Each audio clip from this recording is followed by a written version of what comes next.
Take the pretty one, her father offered the Duke, but he looked at the rejected sister in the shadows. The Duke was supposed to marry her sister. Instead, he turned his gaze to her, the rejected one, standing in the shadows. What did he see in the invisible sister that everyone else missed? Hello, lovely. If you're enjoying this historic romantic tale, I'd be so grateful for a like or a subscribe. It helps me bring you more stories of love, longing, and history. And if you're up for it, tell me in the comments where you're watching from. I read every note, and it always brings a smile to my face. Chapter 1. The Invisible Daughter. The afternoon light slanted through the library windows in pale golden streams, illuminating dancing motes of dust that drifted like tiny spirits through the still air. Lady Isabel Blackwood sat curled in the worn leather chair by the eastern window, her favorite perch in all of Blackwood Manor, with John Locke's An Essay Concerning Human Understanding open in her lap. The pages were soft beneath her fingers, edges rounded from years of handling, the leather binding cracked but comfortable in her hands like an old friend's embrace. She had just reached Locke's assertion that the mind was a blank slate tabula rasa upon which experience wrote its lessons, when the sound of carriage wheels on gravel shattered the library's peaceful silence. "She's returned. Lady Amelia has returned." The housemaid's excited cry echoed through the manor's stone corridors, followed by the rapid patter of feet. Isabel looked up from her book, marking her place with a finger, and listened as the household stirred to life with an energy it rarely possessed these days. Doors opened and closed, voices rose in cheerful greeting. Even Mrs. Hartwell, their aging housekeeper, could be heard hurrying down the main staircase with uncharacteristic speed. Isabel remained in her chair, watching the dust motes continue their lazy dance, undisturbed by the commotion beyond the library doors. Her sister had been to the modiste in London, a 2-day journey that had consumed the household's conversation for the past week. New gowns for the season, the finest silks, colors that would complement Amelia's golden hair and rose-petal complexion. Isabel had heard it all discussed in exhaustive detail, though no one had thought to ask if she might need new gowns as well. Not that it mattered. Isabel had long ago accepted her role in the family tableau, the shadow to Amelia's light, the footnote to her sister's story. She returned her attention to Locke, but the words blurred before her eyes. Through the library's half-open door, she could hear her sister's voice, bright and musical, like bells chiming. "Oh, Mrs. Hartwell, you should see the emerald silk. The modiste said it would make my eyes look like precious gems, and the cream muslin with the embroidered roses. Father will adore it, I'm certain." "I'm sure you'll be the belle of every ball, my lady," Mrs. Hartwell replied, her voice warm with genuine affection. Isabel closed her book quietly and rose from her chair, moving to the window that overlooked the manor's front courtyard. Below, servants were unloading trunk after trunk from the carriage, each presumably filled with finery that would make Amelia even more dazzling than nature had already rendered her.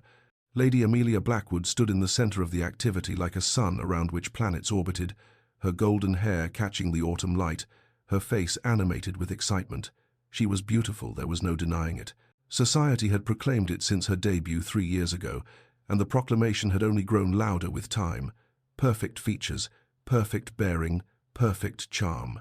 Isabel turned away from the window and caught her own reflection in the small mirror that hung beside the bookshelf. Dark hair pulled back simply, grey eyes that were too large for her face, features that were pleasant enough but utterly unremarkable. She was not ugly, precisely, but she was not Amelia. And in the world they inhabited, that single fact defined everything. The library door burst open, and Amelia swept in, still wearing her traveling cloak, her cheeks flushed from the journey. "Isabel, there you are. I should have known I'd find you buried in books." Her tone was affectionate, without malice, which somehow made it worse. "Welcome home," Isabel said, managing a genuine smile. Whatever complicated feelings she harbored about her sister, she did love her. It was impossible not to love Amelia, who had never been cruel, never been unkind, but who simply existed in a different sphere entirely. "You must come see the gowns," Amelia insisted, crossing to take Isabel's hands. "The modiste has outdone herself this time. There's a blue one that I think would suit you wonderfully. I had her make it up in your size. It will need altering, of course, but—" "That was thoughtful," Isabel interrupted gently, squeezing her sister's hands. "Thank you." Amelia's expression flickered with something guilt, perhaps, or pity, but it passed quickly. replaced by her usual bright enthusiasm. "Come then. I want your opinion on how I should wear my hair for the season's first balls." Isabel followed her sister from the library, leaving Locke behind on the chair. The manor's corridors, which had seemed so peaceful moments ago, now thrummed with energy centered entirely on Amelia's return. They passed two maids carrying hat boxes, both of whom curtsied to Amelia and looked straight through Isabel as though she were merely part of the wallpaper. She was used to it. The late afternoon found Isabel in the small parlor adjacent to her father's study, ostensibly reading but actually seeking the quiet warmth of the fire. The early autumn chill had crept into the manor's bones, and funds for extra coal were scarce, though no one spoke of such things openly. The sound of raised voices filtered through the study door. 6 months, my lord. Perhaps less if your creditors grow impatient." Isabel recognized Mr. Pembroke's voice, the family solicitor, whose visits had become increasingly frequent and increasingly grim over the past year.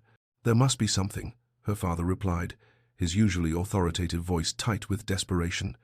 "The estate, surely. The estate is mortgaged to the hilt, my lord. You've borrowed against every acre, every asset. Unless you find a substantial infusion of capital, you will lose everything. The title will remain, but the manor, the lands, the income, all of it will be forfeit." A heavy silence followed. Isabel sat frozen in her chair, the book forgotten in her lap, her heart pounding. "Then Amelia must marry well," Lord Blackwood said finally, his voice hard with resolve. And quickly, "Duke Edward Sinclair is seeking a wife, they say. He's been in mourning these 8 years, but rumor has it he's finally ready to marry. Amelia could be the answer to everything." "His Grace is notoriously particular," Mr. Pembroke cautioned. "Many have tried to capture his attention. Amelia will succeed where others have failed. She must. Our entire future depends on it." Isabel's hands trembled slightly as she gripped her book. 6 months. Complete ruin. And Amelia, beautiful, charming Amelia, was to be the sacrifice that saved them all. The study door opened abruptly. Isabel barely had time to look down at her book, feigning absorption, as her father strode past the parlor entrance without so much as a glance in her direction. His face was set in hard lines, his mind clearly racing through calculations and schemes. He passed within 3 feet of where she sat and did not see her. Isabel exhaled slowly, the familiar ache of invisibility settling in her chest like a stone. Evening brought a return to the manor's usual rhythms. Dinner was a quiet affair. The family dining room felt too large for 3 people. The empty chairs, a reminder of better times when aunts and uncles and cousins had filled the house with noise and laughter. Lord Blackwood was distracted, speaking little, his gaze constantly drifting to Amelia, as though seeing her anew, calculating her worth in the marriage market. Amelia chattered about London, the modiste, the ladies she'd encountered shopping. Her voice had that slightly performative quality it always carried at dinner, as though she were practicing for some larger stage. Isabel ate quietly, contributed little to the conversation, and was not missed when she excused herself before dessert. She found her way back to the library, to her chair by the window, now dark with night. Someone had lit a single candle on the side table, probably Mrs. Hartwell, who alone seemed to notice Isabel's habits and needs. She opened Locke again, but could not focus on the philosophy. Her mind kept returning to the overheard conversation, to her father's desperate words, to the impossible weight now resting on Amelia's slender shoulders. Amelia must marry well.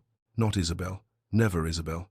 The thought had never even crossed Lord Blackwood's mind that his younger daughter might be of use in solving the family's crisis. She was simply too inconsequential, too easily forgotten. Isabel had spent 22 years as a shadow in her own home, drifting through rooms without causing a ripple, existing in the margins of her family's story. She loved them, she loved her father despite his blindness, loved Amelia despite the complicated tangle of affection and envy that bound them together.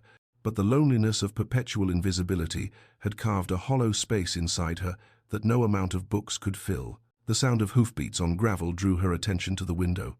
A messenger on horseback, riding fast, despite the darkness. She watched as he dismounted at the entrance, watched as a footman took an envelope from him.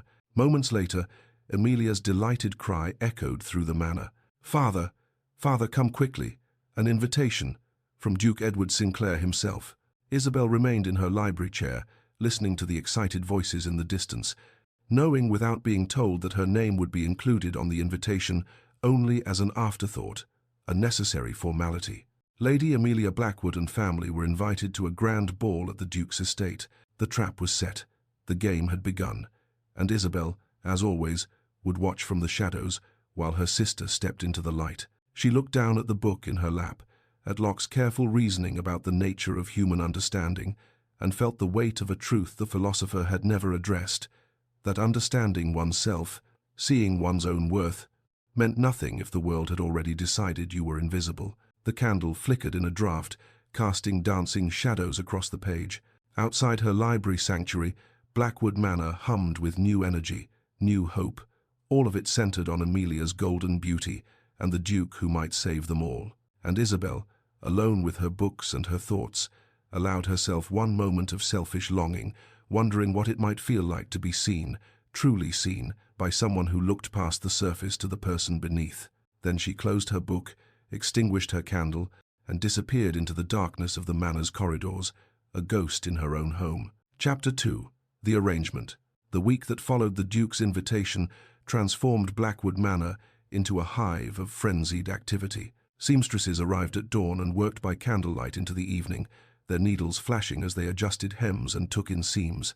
The scent of lavender sachets mixed with the sharper smell of new fabric, and everywhere Isabel turned, she encountered bolts of silk, scattered pins, and harried servants rushing from room to room. All of it centered on Amelia. The morning room had been converted into a fitting chamber, where Amelia stood on a raised platform like a statue being sculpted, turning this way and that as Madame Devereux, the modiste, fussed over the drape of emerald silk. "The neckline must be perfect, my lady," Madame Devereux muttered through a mouthful of pins. "His Grace will notice every detail." Isabel watched from the doorway, unnoticed as usual, as her sister stood perfectly still, her arms extended while two assistants adjusted the sleeves. Amelia's face was serene, almost blank the expression she wore when she retreated into herself, becoming the beautiful object everyone required her to be. "Lady Isabel?" Isabel turned to find Madame Devereux's youngest assistant, a girl barely 16, holding a dress of pale grey muslin. "For you, my lady." For the fitting. The dress was simple, almost severe in its lack of ornamentation. Isabel recognized it as the afterthought. It was made up quickly from leftover fabric, designed to ensure she would blend seamlessly into the wallpaper of whatever ballroom she occupied. The fitting took less than 10 minutes. No one fussed over the drape of her hem or worried whether the neckline flattered her complexion. The assistant marked a few adjustments with chalk, nodded, and moved on to more important tasks. Isabel caught her reflection in the standing mirror as she changed back into her day dress. In the grey gown, she looked like a ghost, pale, insubstantial, easily overlooked, which was, she supposed, exactly the point. Lord Blackwood had converted his study into a training ground of sorts.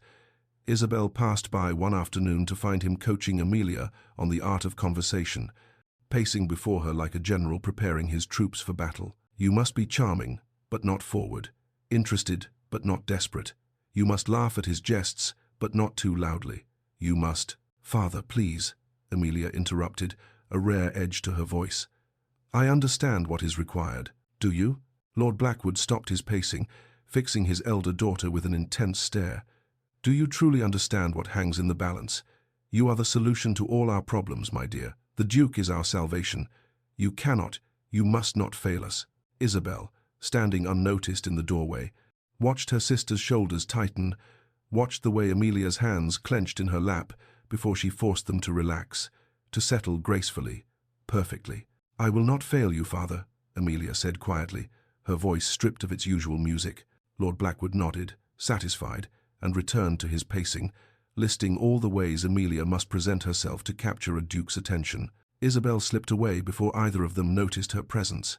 The weight of expectation settling over Amelia was almost visible, like dust accumulating on a shelf, layer upon layer until the original surface disappeared beneath it. That night, Isabel was reading by candlelight in her chamber when a soft knock sounded at her door. "Come in," she called, surprised. No one knocked at her door after dark. Amelia entered, still in her dressing gown, her golden hair loose around her shoulders. In the flickering candlelight, she looked younger, less polished, almost fragile. "I couldn't sleep," Amelia said, hovering near the door as though uncertain of her welcome. Isabel set aside her book and gestured to the chair beside her bed. Sit with me. Amelia crossed the room and sank into the chair, drawing her knees up beneath her like a child seeking comfort. For a long moment, neither sister spoke. "Do you ever feel like a thing rather than a person?" Amelia asked finally, her voice barely above a whisper. Isabel's breath caught. It was the most honest question her sister had ever asked her. "Yes," Isabel answered simply. "Every day." Amelia looked at her then, really looked at her, and Isabel saw something raw and desperate in her sister's eyes. But before Isabel could reach out, before she could offer comfort or solidarity, Amelia's expression shuttered. The mask slipped back into place, beautiful, serene, untouchable.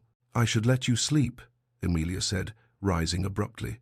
"The week ahead will be exhausting." She was gone before Isabel could find words to call her back, leaving only the faint scent of rosewater and the echo of a vulnerability too frightening to examine. Isabel stared at the closed door for a long time before returning to her book, though the words swam meaninglessly before her eyes.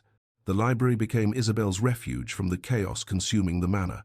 While seamstresses sewed and dancing masters taught Amelia the latest steps, Isabel buried herself in research. She told herself she was simply curious, but truthfully, she was starving for any scrap of information about the man who had become the center of their household's desperate hopes, Duke Edward Sinclair. The name appeared in various books and periodicals scattered throughout her father's collection. She pieced together a portrait from fragments. Born in 1806, inherited the dukedom at 23 when his father died suddenly. By all accounts, a serious young man, scholarly, with progressive views that occasionally raised eyebrows among the more conservative members of the peerage. And then, the tragedy that had defined him. 8 years ago, the woman he loved, Lady Catherine Hartley, had died in a riding accident. The Duke had retreated from society, becoming something of a recluse, managing his estates with capable efficiency, but attending no balls, hosting no parties, living in what the gossip columns called splendid isolation. Until now. Until he had decided, finally, to seek a wife. Isabel found a political pamphlet tucked between 2 books on agricultural reform. She almost missed it, but the Duke's name on the cover caught her eye. On the Necessity of Educational Reform by Edward Sinclair, Duke of Ashworth. She opened it carefully and began to read. The arguments were cogent, passionate, radical. The Duke advocated for broader access to education, including, and Isabel's pulse quickened as she read Classical Education for Women. He quoted Mary Wollstonecraft. He argued that denying half the population access to learning was not only unjust but economically foolish. "A mind is not determined by the body that houses it," he wrote. "To assume women incapable of serious thought is to cripple our society with willful ignorance." Isabel read the pamphlet 3 times, committing whole passages to memory. Here was a man who believed women could think, could reason, could contribute to intellectual discourse. A man who saw minds rather than merely faces. She pressed the pamphlet to her chest and allowed herself a dangerous moment of longing. What would it be like to converse with such a man? To discuss philosophy, politics, ideas that mattered? To be seen not as an ornament or a disappointment, but as a thinking person worthy of engagement? The fantasy was foolish, she knew. The Duke would see what everyone else saw, beautiful Amelia, the obvious choice, the perfect Duchess. And Isabel would remain invisible, as always. She returned the pamphlet to its shelf and extinguished her candle, but sleep was long in coming. The day before the ball, Isabel found her father in the corridor, outside his study. She had a question about which wrap would be appropriate for evening, wear a small thing, hardly worth mentioning, but she had no one else to ask. "Father, might I?" "Not now, Isabel." Lord Blackwood waved her off without looking at her, his attention focused on the letter in his hand. Then, as though remembering something, he glanced up. "Actually, yes. Tomorrow evening, I need you to stay out of the way. This is Amelia's night. The Duke must see her clearly, without distraction. I need you to be invisible." The words were spoken casually, without malice or particular emphasis. He had already turned away before they finished leaving his mouth, disappearing into his study and closing the door. Isabel stood frozen in the corridor, her father's words echoing in her mind. "I need you to be invisible." It was nothing she hadn't heard before, in 1,000 small ways. But the casual cruelty of it, the unthinking dismissal, cut deeper than it should have. She pressed her palm against the wall to steady herself, willing away the sting of tears. She was already invisible, had been her entire life. Her father was merely acknowledging what everyone already knew. The evening before the ball, Isabel helped Amelia prepare for bed, brushing out her sister's golden hair in long, practiced strokes. Amelia sat before her vanity mirror, watching their reflections, one radiant, one ordinary, the contrast between them impossible to ignore. "You're quiet tonight," Amelia observed. "Tired," Isabel lied. The candlelight caught in Amelia's hair, turning each strand to spun gold. She was breathtaking, Isabel thought. Any man would be fortunate to win her. The Duke would take one look at this vision of beauty, and the matter would be settled. "Will you help me dress tomorrow?" Amelia asked. "I find I'm rather nervous." "Of course," Isabel said, managing a smile. "You'll be magnificent. The Duke won't be able to look away." Amelia's reflection smiled, but her eyes remained troubled. And what if that's all he sees? The surface? What if there's nothing beneath it that interests him? Isabel paused mid-stroke, surprised by the question. But before she could formulate an answer, Amelia shook her head, banishing the moment of vulnerability. "Never mind. Foolish thoughts before a ball. Help me with these pins." Isabel helped her sister prepare for bed, sorted her jewelry for the following evening, and wished her pleasant dreams. As she left Amelia's chamber and returned to her own, she carried with her a tangle of emotions too complex to name: love and envy, hope and resignation, compassion and the dull ache of knowing that tomorrow night she would watch from the shadows while her sister stepped into the light that might save them all. In her own chamber, she lay awake long into the night, thinking of a duke who believed women's minds mattered and wondering if such a man truly existed outside the pages of political pamphlets. Tomorrow, she would find out. Tomorrow, she would be invisible, as requested. And somewhere in the darkest hours before dawn, Isabel admitted to herself what she had been trying desperately to deny, that despite everything, despite logic and experience and 22 years of evidence to the contrary, a small, foolish part of her heart dared to hope. Chapter 3. The Duke's Gaze. The Duke's estate emerged from the twilight like something from a fairy story, all golden windows and elegant proportions, its classical facade illuminated by hundreds of torches that lined the sweeping drive. Isabel pressed closer to the carriage window, watching the great house grow larger as they approached, her stomach tight with apprehension. Beside her, Amelia sat perfectly still, her hands folded in her lap, her breathing carefully controlled. The emerald silk of her gown shimmered in the dim carriage light, and even in this confined space, she looked like a masterpiece painted by one of the great artists. Lord Blackwood, seated across from them, had not stopped talking since they left Blackwood Manor. "Remember," Amelia smiled, but not too broadly. "Laugh at his conversation, ask intelligent questions, but do not dominate the discussion." And Isabel. "I know, Father," Isabel said quietly. "I'll stay out of the way." He nodded, already dismissing her, his attention returning to Amelia. "This is our moment. Do not waste it." The carriage rolled to a stop. A liveried footman opened the door, and the sounds of the ball flooded in music, laughter, the murmur of society's elite gathering for an evening of careful performance and ruthless judgment. Amelia descended first, her movements graceful, practiced. Lord Blackwood followed, then turned to hand Isabel down as an afterthought. She stepped onto the gravel drive in her pale grey gown and felt herself disappear, becoming merely part of the background against which more important people would shine. The ballroom stole Isabel's breath, despite her determination to remain unmoved.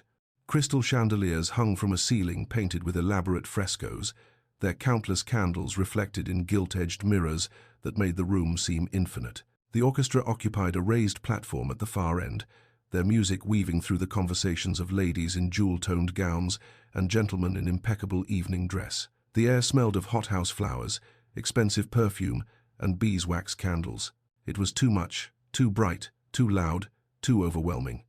Isabel felt the urge to flee, warring with curiosity, as Lord Blackwood guided them through the crowd, accepting greetings from acquaintances while steering purposefully toward the receiving line.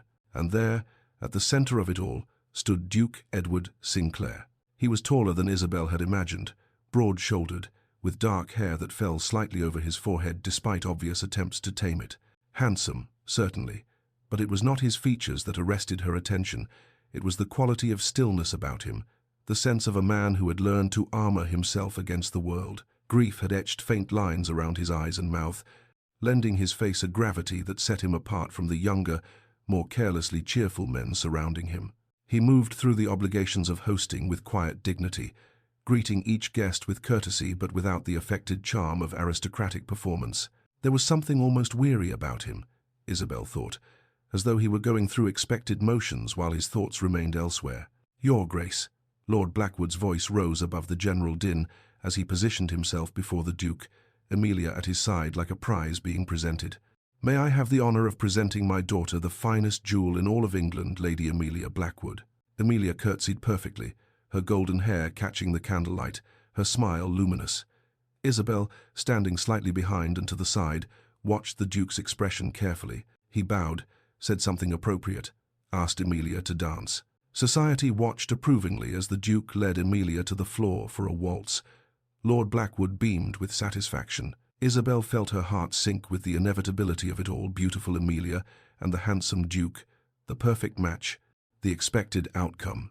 She slipped away while her father's attention was focused on the dancing couple, moving through the crowd with the ease of someone accustomed to being overlooked.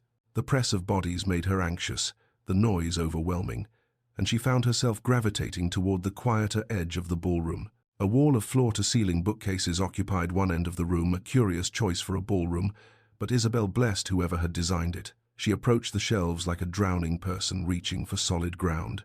The books were real, not merely decorative. She ran her fingers along the spines, finding comfort in their familiar solidity. Philosophy, political theory, poetry, a collection that spoke of genuine intellectual curiosity rather than mere status. Her hand stopped on a slim volume bound in dark blue leather. A Vindication of the Rights of Woman by Mary Wollstonecraft. Isabel pulled it from the shelf, her heart quickening. She had read it twice, had memorized whole passages, had found in Wollstonecraft's fierce arguments a validation of thoughts she'd barely dared articulate.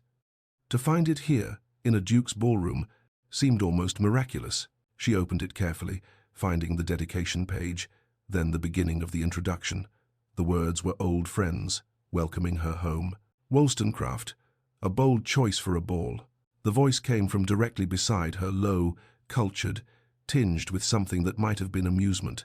Isabel's head snapped up, the book nearly slipping from her hands. The Duke stood not 3 feet away, watching her with an expression she couldn't quite decipher. "Your Grace, Isabel stammered, feeling heat flood her cheeks.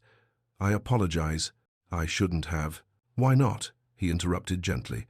"They're here to be read, not merely displayed." She stared at him, confusion warring with embarrassment. The dance had ended. He should be with Amelia, with her father, securing the arrangement everyone expected. Instead, he stood before Isabel in her invisible grey gown, looking at her as though she were actually worth seeing. "Have you read it?" he asked, nodding toward the book. "Yes," Isabel managed. "Twice. And what did you think?" The question was genuine, his attention fully focused on her in a way that made her feel exposed and strangely exhilarated.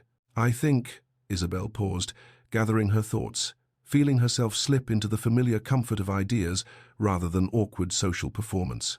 "I think she argues persuasively that denying women education does not protect their virtue, but rather ensures their dependence. That treating women as decorative objects rather than thinking beings diminishes both the women themselves and the society that constrains them." The Duke's expression shifted, something lighting in his eyes that hadn't been there during his dance with Amelia. "You disagree with her critics, then? Those who claim she advocates for unwomanly behavior?" "Her critics confuse independence with impropriety," Isabel said, warming to the subject, forgetting her nervousness. "They cannot imagine a woman who thinks and remains virtuous, as though the two qualities were somehow incompatible. But surely virtue grounded in genuine understanding is stronger than virtue maintained through ignorance." For the first time since she'd observed him that evening, the Duke smiled, not the polite expression he'd worn while greeting guests, but something genuine, reaching his eyes and softening the grief-carved lines of his face. "Catherine used to carry that very volume," he said quietly. "She would quote whole passages at dinner parties, much to the horror of the more conventional guests." Catherine, Lady Catherine Hartley, the woman he'd loved and lost. "I'm sorry," Isabel said softly. "I didn't mean to. Please don't apologize." The Duke's voice was firm but not unkind. "It's been 8 years since anyone spoke to me about ideas rather than condolences. I find I've missed it." Isabel looked up at him, truly looked at him, and saw past the title and the tragedy to the person beneath, someone intelligent, weary of superficiality, hungry for genuine connection. "Your pamphlet on educational reform," she said before she could stop herself. "I read it. I thought your arguments about access to classical education were particularly compelling." His eyebrows rose. "You've read my pamphlet?" "I read everything I can find," Isabel admitted. "My father's library is limited, but I make do." "And what do you think of—" "Your Grace?" Lord Blackwood's voice cut through the moment like a blade. Isabel stepped back instinctively as her father materialized beside them, his expression hovering between confusion and alarm. Amelia stood slightly behind him, her perfect composure showing the first hairline cracks of uncertainty. "Forgive me, Your Grace," Lord Blackwood said, his smile strained. "My younger daughter has a habit of wandering. I hope she hasn't troubled you. Lady Amelia was just mentioning how much she enjoyed your dance." "Not at all," the Duke said, his tone courteous but distant. The warmth that had animated his face during conversation with Isabel had shuttered, replaced by the polite mask of aristocratic obligation. "Lady Isabel and I were discussing literature, a refreshing conversation." He turned back to Isabel, and for a moment their eyes met. Something passed between them, recognition, perhaps, or possibility, or the beginning of understanding. "I hope we might continue our discussion another time, Lady Isabel," he said quietly. Then he bowed, acknowledged Amelia and Lord Blackwood with appropriate courtesy, and moved away to greet other guests, leaving Isabel standing breathless and confused beside the bookcase. Lord Blackwood turned on her the moment the Duke was out of earshot. "What did you say to him?" he hissed. "You were supposed to stay invisible, not—" "I did nothing, Father," Isabel said, still holding Wollstonecraft's book. "He approached me. Well, see that it doesn't happen again. Amelia is the one he should be noticing." He took Amelia's arm and steered her away, already planning his next approach. Isabel remained by the bookcases, carefully returning the blue volume to its place on the shelf. Her hands trembled slightly. The Duke's words echoed in her mind. "I hope we might continue our discussion another time." Across the ballroom, she caught sight of him speaking with an elderly couple, performing his duties as host with quiet efficiency. But once, just once, his gaze swept back across the room and found her standing by the books. Their eyes met for a heartbeat. Then he looked away. Isabel pressed her palm against the bookshelf, steadying herself against the strange, electric feeling coursing through her. For the first time in her life, someone had looked at her, truly looked at her, and seen not an invisible shadow, but a person worth knowing. It was terrifying. It was wonderful. And Isabel had absolutely no idea what to do with it. Chapter 4. The Calling. The morning after the ball, Isabel woke to the sound of her father's voice echoing through the manor's corridors. "He's calling this afternoon. The Duke himself. Mrs. Hartwell, we must prepare the drawing-room immediately. Amelia, you must wear the cream muslin, no, the rose silk. It brings out your complexion." Isabel lay in bed, listening to the household erupt into joyful chaos, and tried to convince herself that the previous evening had meant nothing. The Duke had been polite. Curious, perhaps, but the conversation by the bookcase had been a momentary aberration, a brief distraction before he returned to the serious business of courting Amelia. That was the natural order of things. That was how the world worked. She rose and dressed in a simple morning gown of pale blue, then made her way to the breakfast room, where she found Amelia already seated, pushing eggs around her plate without eating. "Congratulations," Isabel said quietly, taking her seat. "Father seems certain the Duke is coming to declare himself." Amelia looked up, her expression unreadable. "Does he?" Before Isabel could respond, Lord Blackwood swept into the room, already dressed for receiving callers despite the early hour. "Amelia, you must eat something. You look pale." "Isabel." He paused, seeming to notice her for the first time. "Yes, well, you may join us in the drawing-room when the Duke arrives. It would be odd if you weren't present." How generous, Isabel thought, but kept the bitterness from her face. The Duke arrived precisely at 3 o'clock, as proper calling hours dictated. Isabel sat in the corner of the drawing-room, a book open in her lap that she wasn't reading, while Amelia occupied the place of honor on the sofa nearest the fireplace. Lord Blackwood hovered near the door, barely containing his excitement. When the Duke entered, he carried a bouquet of late-season roses, their petals just beginning to fade at the edges. He presented them to Amelia with appropriate courtesy, inquired after her health, commented on the pleasant weather. All perfectly correct, all utterly distant. Then his gaze found Isabel in her corner. "Lady Isabel," he said, crossing to where she sat. "What are you reading?" She held up the book, a volume of Voltaire's philosophical essays that she'd discovered in her father's library. "Ambitious reading for an afternoon," the Duke observed, and she could have sworn she saw amusement in his eyes. "I find Voltaire's arguments about tolerance particularly relevant," Isabel said before she could stop herself, "though I disagree with some of his conclusions about natural philosophy." "Do you?" The Duke settled into the chair beside her corner, his attention entirely focused on her response. "In what way?" And just like that, they were deep in conversation about empiricism and rationalism, about the limits of human reason, about whether true knowledge could exist independent of experience. Across the room, Amelia sat with the roses in her lap, watching. Lord Blackwood frowned, uncertain how to redirect the Duke's attention without appearing rude. The visit lasted the appropriate 30 minutes. When the Duke took his leave, he bowed to Amelia, thanked Lord Blackwood for his hospitality, and told Isabel he looked forward to continuing their discussion. The moment his carriage disappeared down the drive, Lord Blackwood turned on Amelia. "You must engage him more. Ask him questions. Show interest in his conversation." "I tried, Father," Amelia said quietly. "He was speaking with Isabel." "Then you must speak louder. Be more charming." Isabel left the room before she could hear more, her book clutched against her chest, her mind spinning with confusion. The pattern repeated itself over the following 2 weeks. The Duke called every 3 days, always during proper hours, always with appropriate gifts, flowers, a book of poetry, a collection of botanical prints. He was unfailingly courteous to Amelia, attentive to Lord Blackwood, and scrupulously proper in all his conduct. But his conversations were always with Isabel. He asked about her reading. She asked about his work on educational reform. They debated the merits of various philosophers, discussed political theory, argued good-naturedly about whether poetry or prose better captured truth. Time disappeared when they spoke, the rest of the room fading until there was only the exchange of ideas, the thrill of being genuinely understood. Isabel began to anticipate his visits with a mixture of excitement and dread.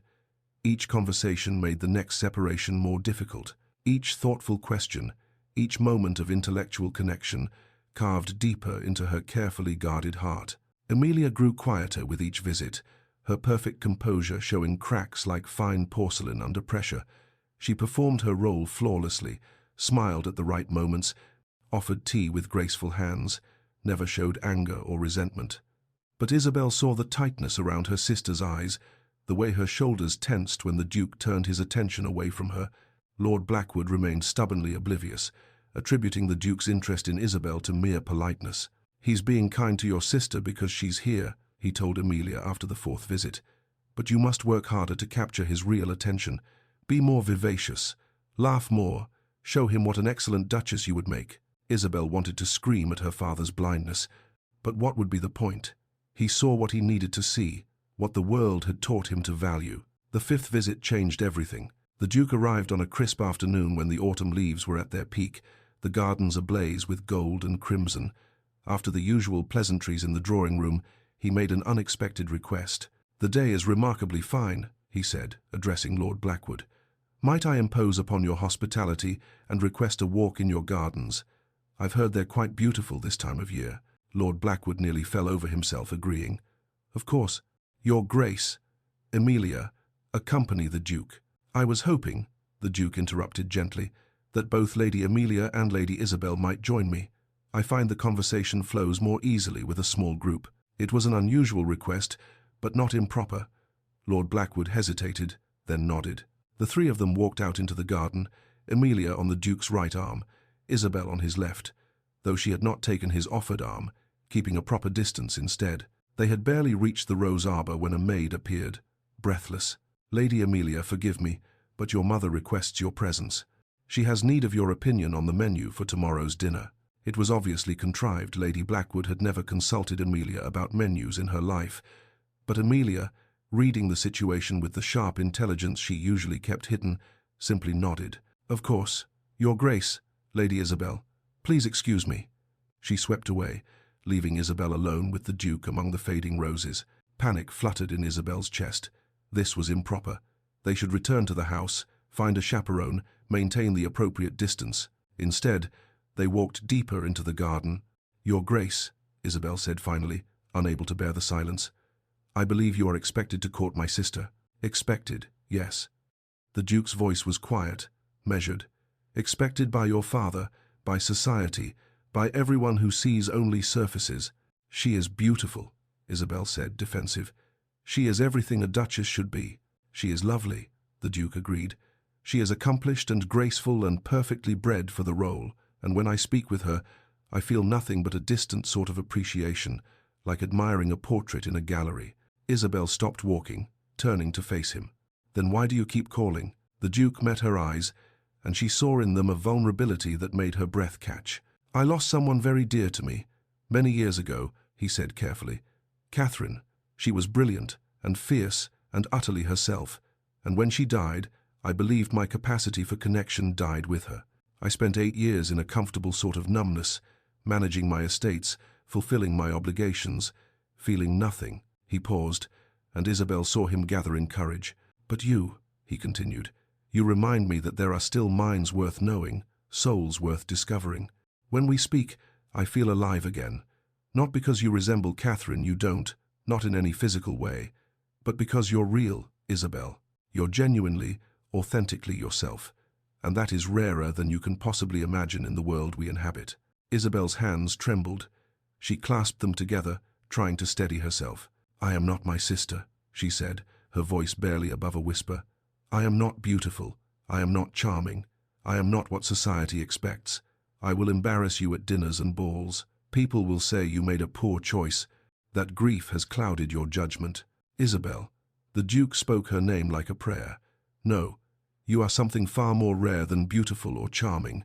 You are real, and I find I would rather spend my life in honest conversation with someone real than in elegant silence with someone perfect." The garden seemed to hold its breath around them. Fallen leaves crunched softly beneath their feet. The scent of late roses hung in the cooling air. "I don't know what to do with this," Isabel admitted, tears threatening. "I don't know how to want something this much without being terrified of losing it." "Then be terrified," the Duke said gently. "Be uncertain. Be yourself. That's all I ask." The sound of footsteps on gravel interrupted them. Lord Blackwood, probably, come to ensure propriety or to redirect the Duke's attention back to Amelia. The Duke stepped back, restoring proper distance. "I should return you to the house." They walked in silence, but everything had changed. Isabel felt it in the way the air moved around them, in the careful space the Duke maintained between them that somehow felt more intimate than touching. That night, Isabel stood at her bedroom window, watching the Duke's carriage disappear down the darkened drive. The lamp in his carriage cast a warm glow that faded into the darkness, and she pressed her palm against the cold glass. For 22 years, she had been invisible. For 22 years, she had told herself that invisibility was safety, that not being seen meant not being hurt. But now someone saw her, really saw her, and the terror of being seen warred with a desperate, dangerous hope. What if? The question hung in the darkness like a prayer. What if someone could love me not despite who I am, but because of it? Isabel rested her forehead against the window and let herself imagine a future she had never dared to dream. Chapter 5. Truths and Fractures.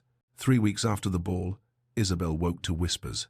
She had come downstairs early, seeking the quiet of the morning before the household fully stirred. When voices drifted from the servants' hall, the door left slightly ajar. "Imagine," the Duke preferring the plain one. The voice belonged to Sarah, one of the newer maids. "My cousin works at the Pemberton estate, and she says all of society is talking about it. Perhaps his grief has addled his wits," another voice replied, older, more measured. 8 years is a long time to mourn. The mind can play tricks. Still, Lady Amelia must be devastated. To be passed over for her own sister. Isabel's hand tightened on the banister. She should move, should make her presence known, should do anything but stand frozen like a child eavesdropping on adult conversations. The plain one. The words echoed in her mind, reopening every wound she'd thought had scarred over. Of course, that's what they called her. Of course, that's how the world saw her, not as Isabel, not as a person with thoughts and feelings, but as the plain one, defined entirely by what she lacked in comparison to Amelia. And the Duke's interest? Explained away as madness, as grief-induced delusion, not as genuine attraction or intellectual connection, but as something wrong with him. Isabel turned and climbed the stairs back to her room. Her appetite for breakfast vanished. By afternoon, the whispers had apparently reached her father's ears. Isabel was in the small parlor, attempting to read, when Lord Blackwood's voice thundered from the doorway. "My study, now." She rose on unsteady legs and followed him, dread settling in her stomach like a stone. He closed the study door behind them with barely controlled force. "What have you done?" His face was flushed, his hands trembling with anger or panic or both. 3 weeks, Isabel. 3 weeks of the Duke calling, and only now do I understand what's been happening under my own roof. Father, you have been sabotaging your sister's future. He paced before his desk like a caged animal, deliberately engaging him in conversation, displaying your learning like some kind of blue-stocking, distracting him from the purpose of his visits. The purpose of his visits? Isabel's voice rose despite her intention to remain calm. He calls because he wishes to. He speaks with me because he chooses to. I have done nothing but answer his questions honestly. Honestly, Lord Blackwood spat the word. You will cease these intellectual displays immediately. When the Duke calls, you will remain silent. You will let Amelia shine as she should. You will remember your place in this family. Something inside Isabel cracked. 22 years of being overlooked, of being invisible, of never being quite enough, it all came pouring out. My place? She faced her father squarely, tears threatening but her voice steady. And what is my place, father? To sit quietly in corners, to make myself smaller so Amelia can appear larger. I have done nothing but be myself. Perhaps that is the problem. I have never been enough for this family. Lord Blackwood stared at her as though seeing a stranger. You are being hysterical. I am being honest, Isabel interrupted. For the first time in my life, someone sees me, actually sees me, not as Amelia's shadow, not as the disappointing second daughter, but as myself. And you cannot bear it, because it doesn't fit your plans. Our family is facing ruin. Lord Blackwood's voice cracked. Amelia must marry well. She must save us. You have no right to interfere. I have every right to exist, Isabel shouted, shocking them both. I have every right to be seen, to be wanted, to matter. The silence that followed was deafening. Isabel turned and fled before her father could respond, before the tears could fall, before she said something that would shatter their relationship beyond repair. She found refuge where she always did, in the library, in the worn leather chair by the window, surrounded by books that had been her companions when people failed her. The tears came then, hot and bitter. She pressed her face into her hands and let herself break. Let the pain of being the plain one, of being told she was sabotaging her sister's happiness simply by being herself, wash over her in waves. She didn't hear the door open, didn't notice she wasn't alone until a handkerchief appeared in her field of vision. Here, Amelia said softly. Isabel looked up, startled, to find her sister settling into the chair beside her. Amelia's perfect composure showed cracks, her eyes were red-rimmed, her hands twisting in her lap. I heard father shouting, Amelia said. Half the house heard him. I'm sorry, Isabel managed, wiping her eyes. I never meant to. Don't, Amelia's voice was firm. Don't apologize. Not for this. They sat in silence for a long moment, the afternoon light slanting through the dusty windows, illuminating the space between them. I have been jealous of you, Isabel, Amelia said finally, her voice barely above a whisper. Isabel stared at her sister. Of me? You who have everything? Amelia laughed, but it was a broken sound. Everything? I have been a thing, Isabel. A beautiful thing, carefully maintained and displayed, but a thing nonetheless. You have always been free to be yourself, to read what you choose, to think what you wish, to exist without the weight of everyone's expectations crushing you. Free, Isabel echoed. I have been invisible. Yes, Amelia said, meeting her eyes. But invisible means unseen. I have been seen constantly, but never truly known. Do you understand the difference? Isabel saw tears tracking down her sister's perfect face, the first genuine emotion she'd witnessed from Amelia in years. 3 years ago, Amelia continued, her voice shaking, I fell desperately in love with Captain Thomas Ashford. He was the second son of a baronet, respectable, but with no title, no fortune. When father discovered our attachment, he forbade it immediately. Thomas left for India, and she pressed the handkerchief to her eyes. I have been dying slowly ever since. Every ball, every suitor, every performance of being the perfect daughter, it's been a kind of living death. Amelia, Isabel breathed, reaching for her sister's hand. "The Duke should choose you," Amelia said fiercely. "You make each other come alive. I see it when you speak together, the way you both lean forward, the way the rest of the room disappears.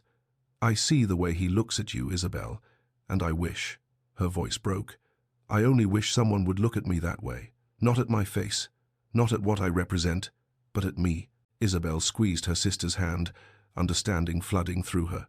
They had both been trapped, one by beauty, one by its absence, one admired but unknown, one unseen but free to think. "I'm terrified," Isabel confessed. "What if I'm not enough? What if this is a fantasy that will shatter the moment he truly knows me?" Amelia turned to face her fully, gripping both of Isabel's hands. "What if it's real, and you let fear steal it from you? What if you finally have the chance to be seen and known and loved, and you run from it because you've been taught you don't deserve it?" The words hit Isabel like a physical blow. How many years had she told herself she didn't deserve to be seen? How deeply had she internalized the message that she was less than? "I received a letter last week," Amelia said, her voice softening. "From Thomas. He's returning to England in 2 months. He never married.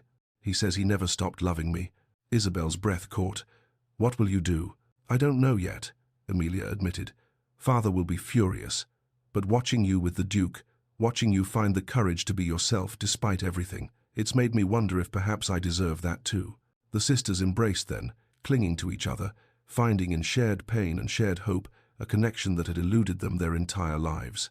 Amelia's tears soaked into Isabel's shoulder, and Isabel's into Amelia's, and for the first time they were not the beautiful one and the plain one, not rivals for attention or favor, but simply two women trying to find their way in a world that wanted to define them. When they finally pulled apart, Amelia wiped her eyes and managed a watery smile. "What will you do?" she asked. Isabel thought of the Duke, of their conversations, of the way he looked at her as though she mattered. She thought of her father's anger, society's judgment, all the voices telling her she wasn't enough, and she made her decision. "I will not hide any more," she said, her voice steady despite her fear. "And I will be honest with him, about everything. The Duke deserves to know the truth about our family's financial situation, about Father's desperation, about all of it. If his interest in me is real, it should survive honesty." Amelia nodded. "And if Father tries to stop you?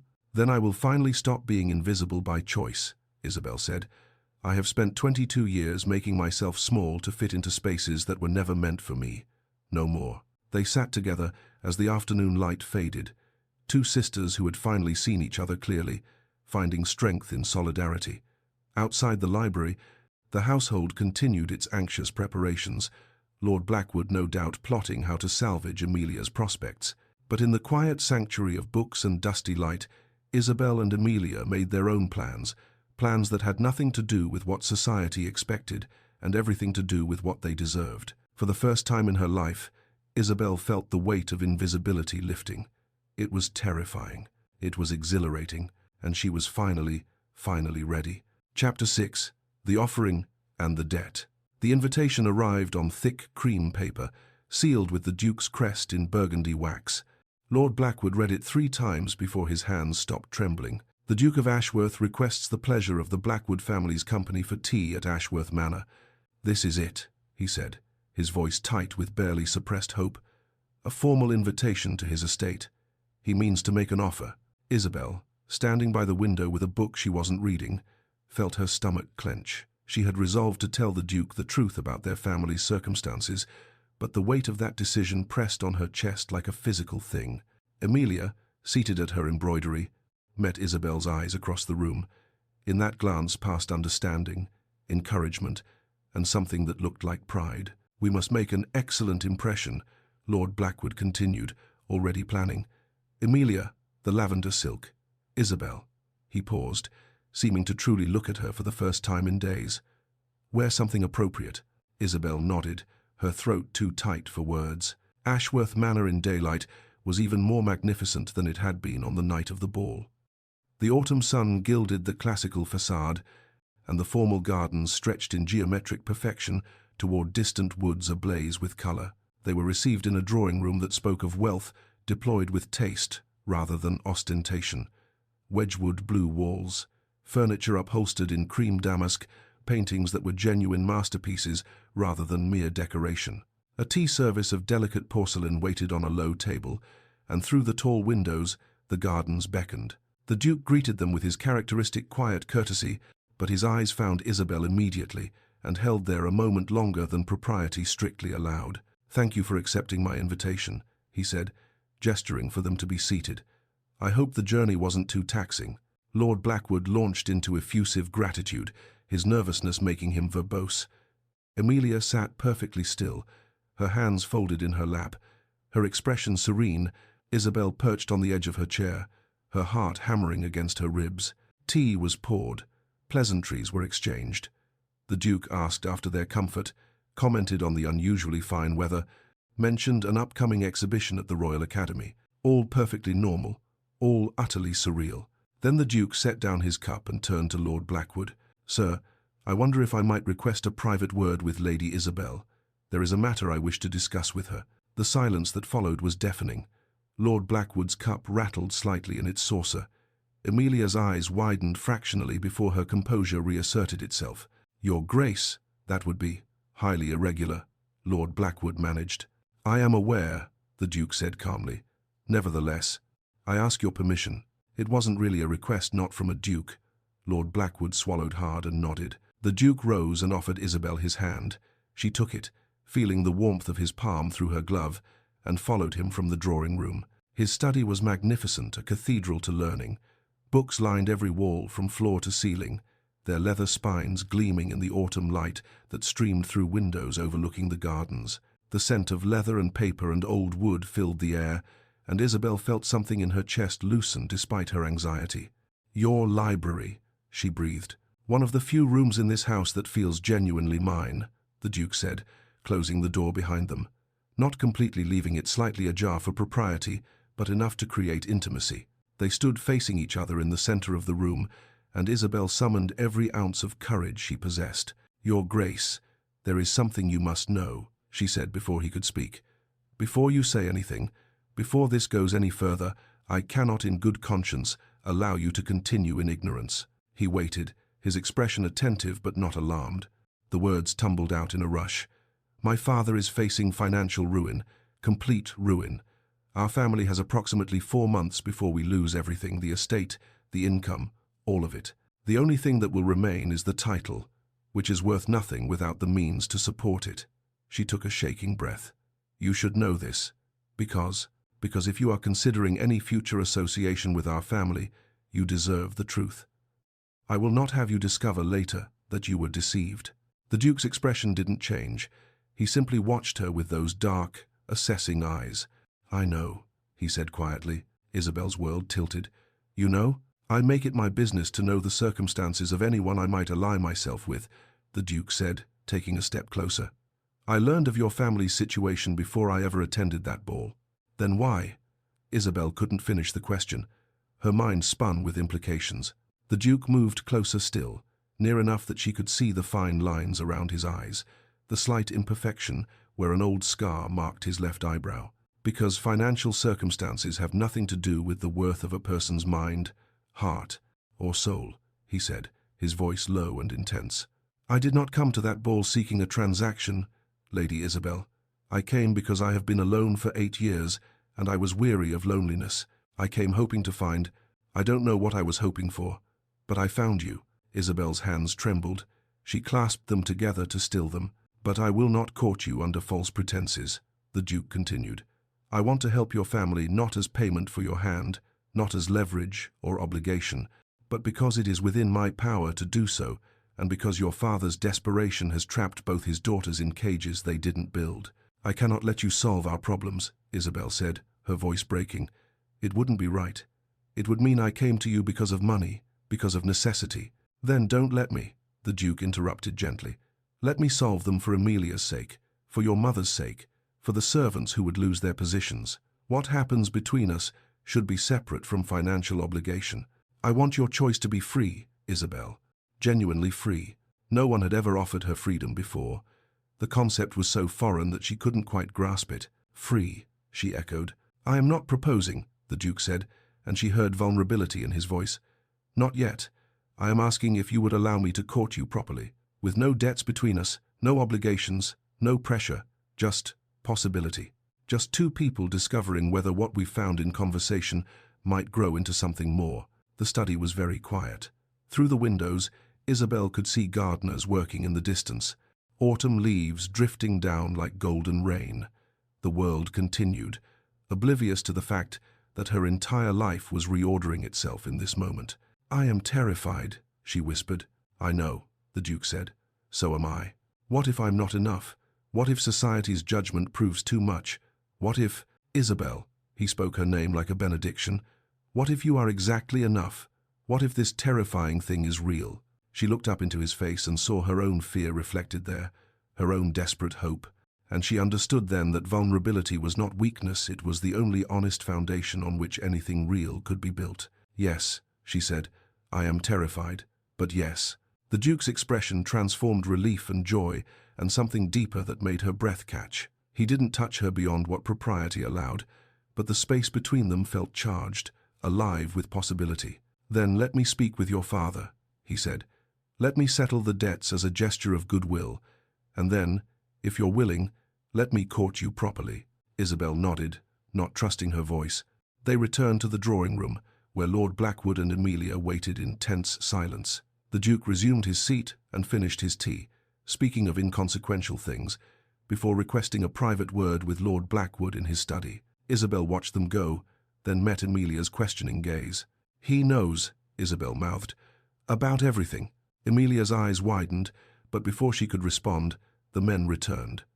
Lord Blackwood's face was pale, his expression stunned. "We should take our leave," he said, his voice unsteady. "Your Grace, your generosity is—" "I cannot adequately express." The Duke bowed. "I am pleased to be of service." As they prepared to depart, the Duke caught Isabel's hand briefly, a touch so fleeting it might have been accidental, but his eyes held hers. "I will call on Thursday," he said quietly, "if that would be acceptable." "Yes," Isabel managed, "that would be acceptable." The carriage ride home passed in near silence. Lord Blackwood stared out the window, his mind clearly racing. Amelia held Isabel's hand, squeezing gently. That evening, as Isabel prepared for bed, she heard footsteps in the corridor outside her room. They paused at her door. She waited, holding her breath, but no knock came. After a long moment, the footsteps retreated. Lord Blackwood had stood outside his younger daughter's door, the daughter he had overlooked and dismissed, the daughter who had accomplished what his perfect daughter could not, and found himself unable to speak, unable to apologize, unable to acknowledge, unable to reconcile the Isabel he had always ignored with the Isabel who had captured a duke's genuine affection. His reckoning was not yet complete, but in her room, Isabel stood at the window, looking out at the star-scattered sky, and felt the weight of invisibility finally, completely lifting. She was seen, she was chosen, she was free, and the terror of it was matched only by the exhilarating, breathtaking joy. Chapter 7. Society's Judgment. The news spread through London society like ink bleeding through paper unstoppable, staining everything it touched. The Duke of Ashworth is courting the younger Blackwood sister, not the beautiful one, the plain one. Isabel first heard the whispers during a fitting at the Modiste, where Madame Devereux's assistants spoke in voices they thought were too low to carry. Imagine choosing her over Lady Amelia. Perhaps grief truly has damaged his faculties. She pretended not to hear, standing perfectly still while pins were adjusted, her face carefully blank. But each word was a needle, finding its mark. By the time Lady Hartfield's garden party arrived 3 days later, the gossip had reached a fever pitch. Isabel had considered feigning illness to avoid attending, but Amelia had taken her hand that morning and said simply, "We face them together." So Isabel, dressed in a gown of soft blue, not grey this time, not invisible, and went to face society's judgment. The Hartfield estate gardens were magnificent in the autumn afternoon, all golden light and precisely manicured hedges. Ladies in their finest gowns clustered like exotic birds beneath silk canopies, while gentlemen stood in groups discussing politics and horses. Servants circulated with champagne and delicate pastries. It should have been beautiful. Instead, it felt like stepping into an arena. The whispers started the moment Isabel and Amelia descended from their carriage. Not even whispers, really conversations held at volumes, clearly meant to be overheard. The plain sister ensnared him somehow. A woman in peacock blue said to her companion, her voice carrying across the lawn. Perhaps she used some art. Women have ways, you know. I heard the Duke's judgment must be impaired by grief, another replied. 8 years of mourning would disorder anyone's mind. Isabel felt each word like a physical blow, but she kept her chin high, her hand steady on Amelia's arm. They moved through the garden, accepting greetings that ranged from genuinely warm to coldly perfunctory, navigating a social battlefield where every smile might conceal a blade. Then Lady Pemberton materialized before them. She was a formidable woman in her 60s, a society matriarch whose approval or disapproval could make or break a debutante season. Her steel-grey gown matched her eyes, and her expression combined pity with something sharper. "Lady Isabel," she said, her voice honey-sweet and venomous, "might I have a word?" It wasn't really a request. Amelia's hand tightened on Isabel's arm, but Isabel gently extracted herself and followed Lady Pemberton to a slightly more private corner of the garden. "My dear," Lady Pemberton began, her tone suggesting she was bestowing great wisdom, "I feel it is my duty to speak plainly to you. This attachment between yourself and the Duke, it is quite unfortunate." "Unfortunate," Isabel repeated, her voice carefully neutral. "You must know you are quite out of your depth," Lady Pemberton continued, her eyes cold despite her sympathetic expression. "The Duke requires a wife who can represent his position with grace and beauty, someone who can shine at state dinners, who can navigate the highest circles of society without embarrassment. Surely, you see, you are not suited to such a role." The words were delivered with surgical precision, designed to cut through whatever fragile confidence Isabel had built, and they worked. Isabel felt her carefully constructed composure cracking, felt the old familiar shame rising like a tide. "Lady Pemberton," she began, but her voice wavered. "My sister," Amelia said, appearing at Isabel's side like an avenging angel, "possesses more grace in her smallest gesture than most women achieve in a lifetime. The Duke's judgment is impeccable, it is society's that I question." The pronouncement rang across the garden, conversations stuttered to a halt, heads turned. Lady Pemberton's expression froze in shock. "Lady Amelia, surely you cannot—" "I can and I do," Amelia said, her voice carrying the authority of someone who had spent her life as society's darling and no longer cared to maintain that position. "My sister has been overlooked her entire life by people too shallow to see past surfaces. If the Duke is wise enough to recognize her worth, then he is a better judge of character than anyone present." She turned to Isabel, whose eyes were swimming with tears. "Come, the air here has grown stale." They walked away together, leaving Lady Pemberton speechless and society buzzing with this new development. But Isabel made it only to the edge of the garden, to a secluded path lined with late-blooming roses, before she broke. "I cannot do this," she gasped, pressing her hands to her face. "Amelia, they are right. I am not beautiful enough, not polished enough. I will embarrass him. I will be a liability. He should choose someone else." "Isabel," the Duke's voice cut through her spiral. She looked up to find him standing a few feet away, his expression concerned, intense. Amelia, reading the situation with her usual acuity, melted away down the path, leaving them alone in the sheltering shade of the rose arbor. "What has happened?" the Duke asked, closing the distance between them. "They are saying terrible things," Isabel said, her voice breaking. "That you are mad, that I have trapped you somehow, that I am completely unsuited to be your wife. Look at me, Isabel." It was the first time he had used her given name. The intimacy of it made her breath catch. She met his eyes dark, steady, certain. "I have spent 8 years in a tomb of grief," he said, his voice low and fierce, surrounded by society's most beautiful women, feeling nothing but a distant sort of numbness. "You brought me back to life. Do you think I care what Lady Pemberton thinks?" "But I care," Isabel cried. "I cannot bear to be the object of mockery, to have people whisper that you made a poor choice, that grief damaged your judgment." "Then we will prove them wrong," the Duke said, stepping closer, his hands moving to grip her arms gently, steadying her. "Together. But I need to know, Isabel, are you rejecting me because of your own doubts, or because of their judgment?" The question cut to the heart of everything. Isabel stared up at him, tears streaming down her face, and was forced to confront her deepest fear. Was she running because she genuinely believed she wasn't enough? Or because she had spent so long being told she wasn't enough that she could no longer distinguish her own voice from society's? "I am afraid," she whispered, I am afraid I will wake up and discover this was a dream, that I am still invisible, still overlooked, still the disappointing daughter who never quite measured up. I am afraid that one day you will look at me and see what everyone else sees, the plain one, the forgettable one, and wonder what you were thinking." The Duke's expression softened. One hand moved from her arm to cup her face, his thumb brushing away tears. "You have never been invisible to me," he said. "From the moment I saw you at that ball, reading Wollstonecraft, genuinely absorbed in ideas rather than performing for an audience, I saw you. I see you still.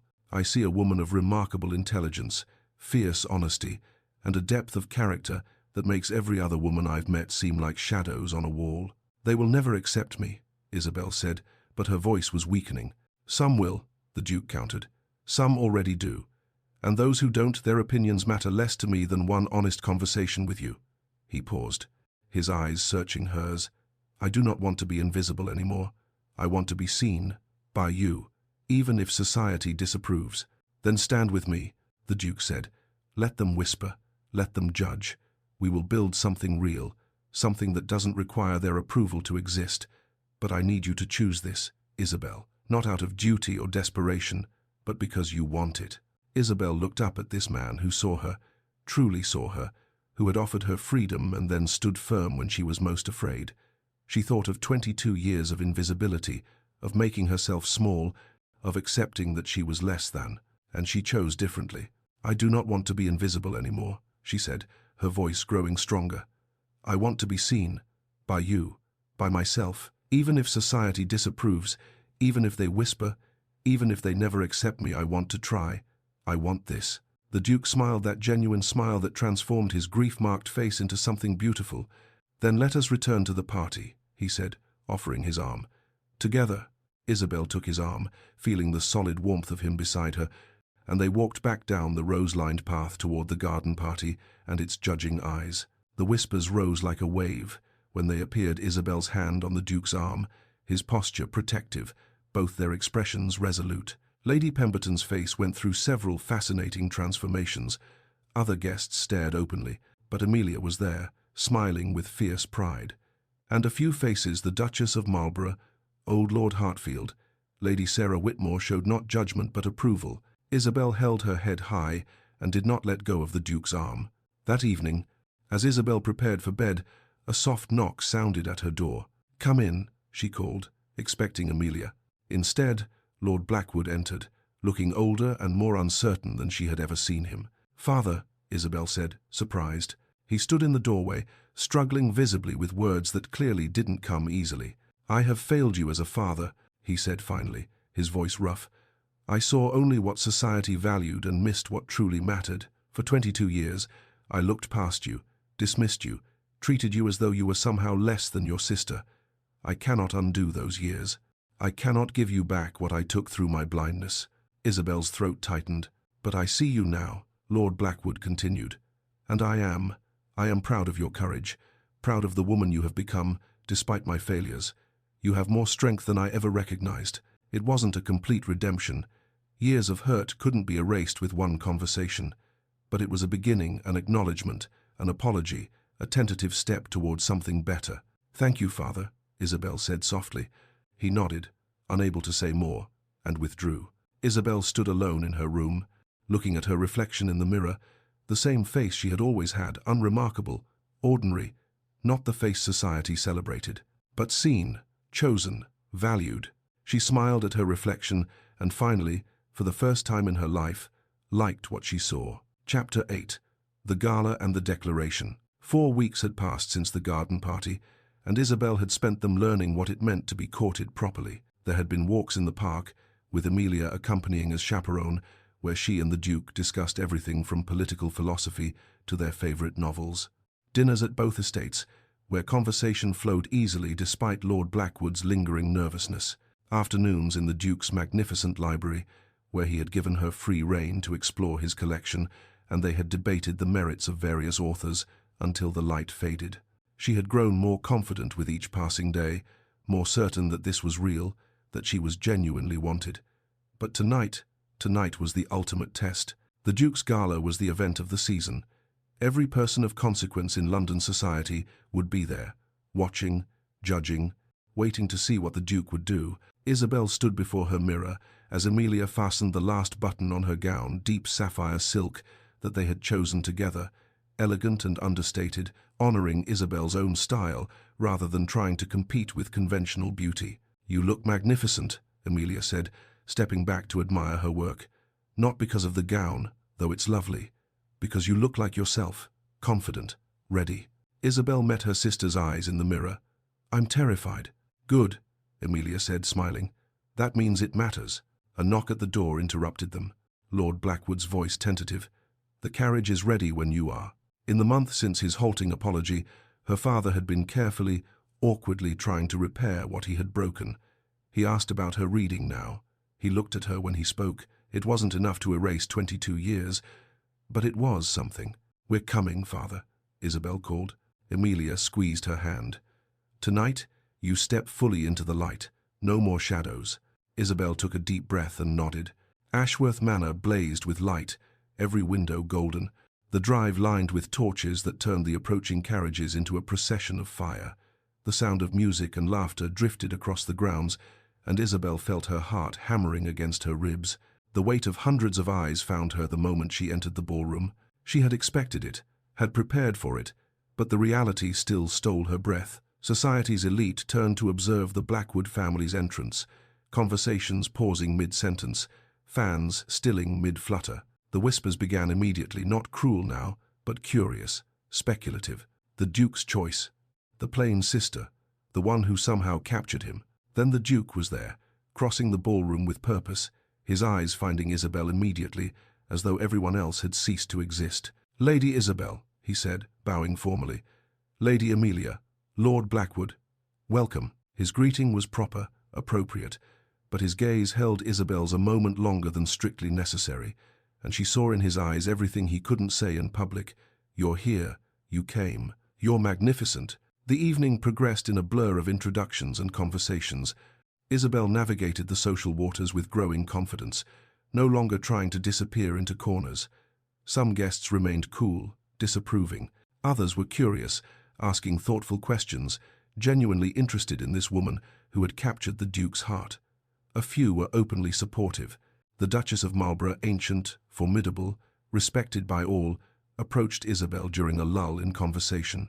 "My dear," she said, her voice carrying the authority of 8 decades of navigating society, "I have watched the Duke for 8 years. I knew his Catherine, wonderful girl, taken far too soon. I have watched him grieve, watched him withdraw, watched countless beautiful women try and fail to breach his defenses." Isabel held her breath. "You have given him back his life," the Duchess continued. "Anyone who cannot see your value is a fool. I expect you to call on me next week. We have much to discuss." It was an endorsement, a public declaration of approval from one of society's most influential figures. Isabel felt something tight in her chest loosen. "Thank you, Your Grace," she managed. The Duchess patted her arm. "Stand firm, child.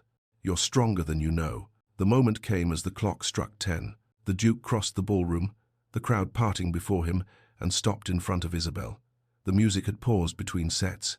The entire room fell silent. "Lady Isabel," he said, his voice carrying in the sudden quiet, "would you do me the honor of this dance?" It was the question everyone had been waiting for.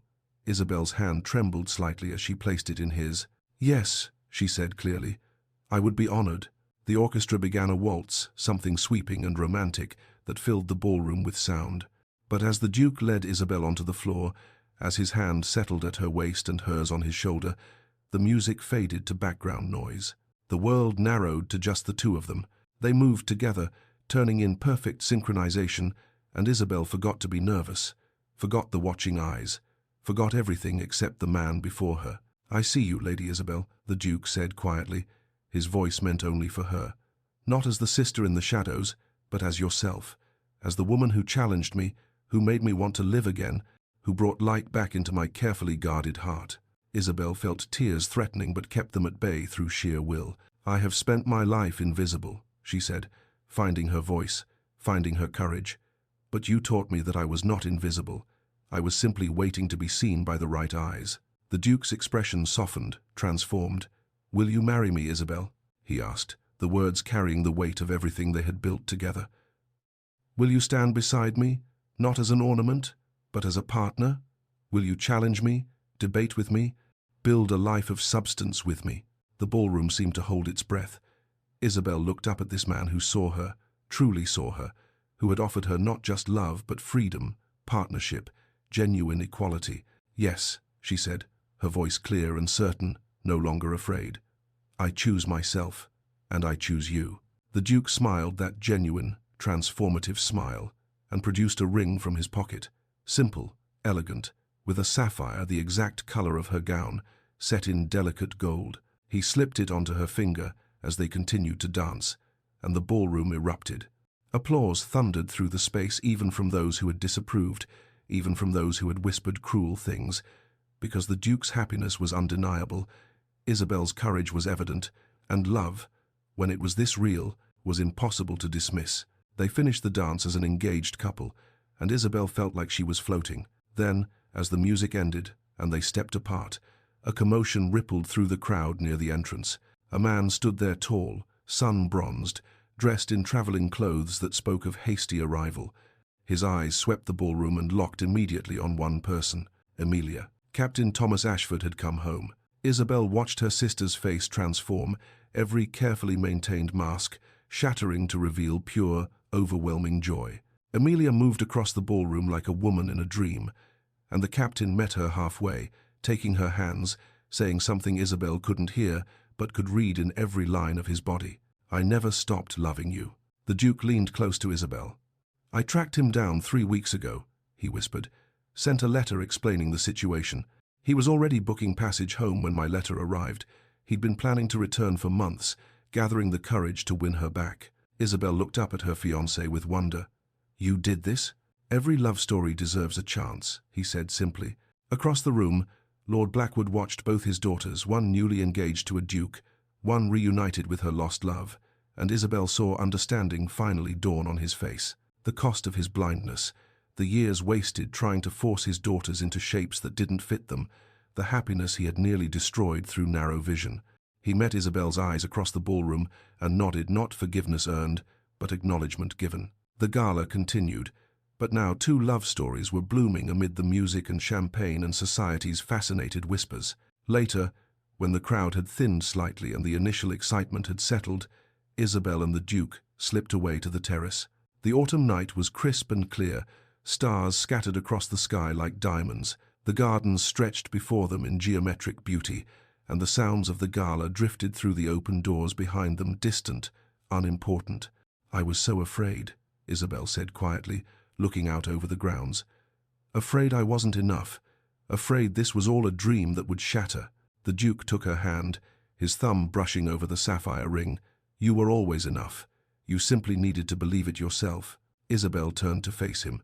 This man who had seen her when she was invisible, who had valued her mind as much as any other quality, who had offered her partnership instead of ownership. I believe it now, she said. Finally, they stood together in the starlight, hand in hand, the future stretching before them like an unwritten book. Inside, Amelia danced with her captain. Lord Blackwood wrestled with his conscience, and society revised its opinions with the fickleness of those who follow rather than lead. But out here, in the quiet darkness, Isabel felt the final chains of invisibility fall away. She was no longer the overlooked sister, the plain one, the disappointing daughter. She had stepped into the light, not by changing who she was, but by finally valuing who she had always been, intelligent, passionate, real. The Duke pulled her closer, propriety forgotten in the privacy of the terrace. What are you thinking? He asked. Isabel smiled, a genuine smile that reached her eyes and transformed her unremarkable features into something beautiful. I'm thinking, she said, that I spent 22 years invisible, and it took only one person truly seeing me to change everything. I'm thinking that love is not about being perfect, it's about being seen, wholly and honestly, and being loved anyway. I'm thinking that I am exactly enough.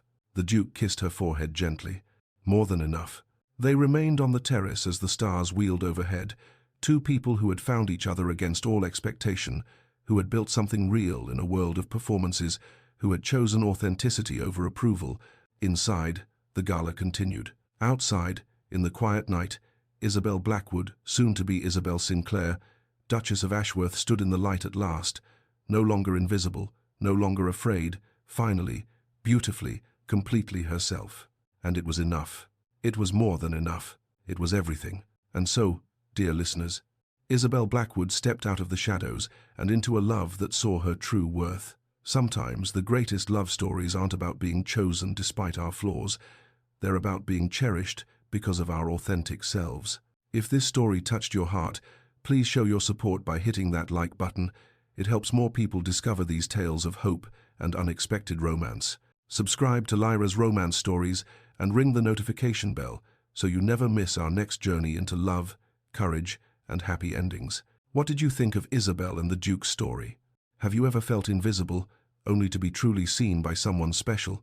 Share your thoughts in the comments below. I read every single one, and I love hearing how these stories resonate with you. And if you're craving more historical romance with strong heroines who refuse to be defined by society's expectations, check out the story in the card above. You'll love it. Until our next story, remember, you are not invisible. You are simply waiting to be seen by the right eyes. And when that moment comes, have the courage to step into the light. This is Lyra, reminding you that true love sees the soul, not just the surface. Sweet dreams, and I'll see you in the next story.